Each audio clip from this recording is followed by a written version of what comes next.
ಮಂಗಳೂರಿನ ಶಕ್ತಿನಗರದಲ್ಲಿರುವ ಸಾನ್ನಿಧ್ಯ ಭಿನ್ನ ಸಾಮರ್ಥ್ಯದ ಶಾಲೆಯ ಮಕ್ಕಳಿಗೆ ಕ್ರಿಸ್ಮಸ್ ಹಬ್ಬದ ಅಂಗವಾಗಿ ಮಾಜಿ ಶಾಸಕ ಜೆಆರ್ ಲೋಬೋ ಅವರ ನೇತೃತ್ವದಲ್ಲಿ ವಿಶೇಷ ಭೋಜನದ ವ್ಯವಸ್ಥೆಯನ್ನು ಹಮ್ಮಿಕೊಳ್ಳಲಾಗಿತ್ತು.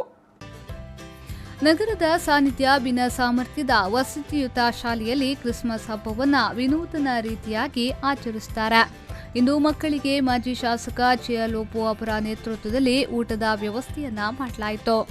ಈ ಸಂದರ್ಭ ಮಾತನಾಡಿದ ಜೆಆರ್ ಲೋಬೋ ಅವರು ಕ್ರಿಸ್ಮಸ್ ಹಬ್ಬದ ಶುಭಾಶಯ ಸಲ್ಲಿಸಿದ್ರು.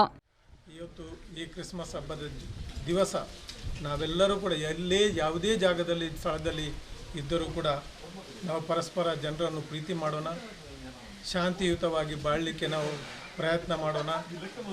ನಮ್ಮ ಪ್ರತಿಯೊಂದು ಧರ್ಮವೂ ಕೂಡ ಮುಖ್ಯವಾಗಿರುವಾಗ ನಮ್ಮ ಧರ್ಮಗಳ ಬಗ್ಗೆ ನಮಗೆ ನಿಷ್ಠೆ ಇರಲಿ ಮತ್ತು ಬೇರೆ ಧರ್ಮಗಳ ಬಗ್ಗೆ ಹೆಚ್ಚಿನ ಗೌರವ ಇರಲಿ.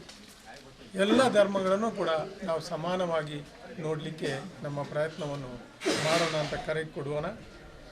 ಎಲ್ಲರಿಗೂ ಕೂಡ ಕ್ರಿಸ್ಮಸ್ ಹಬ್ಬದ ಶುಭ ಕಾಮನೆಗಳು ಮತ್ತು ಹೊಸ ವರ್ಷದ ಹರ್ಷವು ಕೂಡ ಎಲ್ಲರಿಗೂ ಕೂಡ ದೊರಕಲಿ. ಈ ಸಂದರ್ಭ ಸಾನ್ನಿಧ್ಯ ಭಿನ್ನ ಸಾಮರ್ಥ್ಯದ ವಸತಿಯುತ ಶಾಲೆಯ ಆಡಳಿತಾಧಿಕಾರಿ ಡಾಕ್ಟರ್ ವಸಂತ್ ಶೆಟ್ಟಿ, ಗಣೇಶ್ ಸೇವಾ ಟ್ರಸ್ಟ್ನ ಅಧ್ಯಕ್ಷರಾದ ಮಹಾಬಲ ಮರ್ಲಾ, ಕಾರ್ಯದರ್ಶಿ ದೇವದತ್ ಹಾಗೂ ಕಾಂಗ್ರೆಸ್ ಕಾರ್ಯಕರ್ತರು ಉಪಸ್ಥಿತರಿದ್ದರು.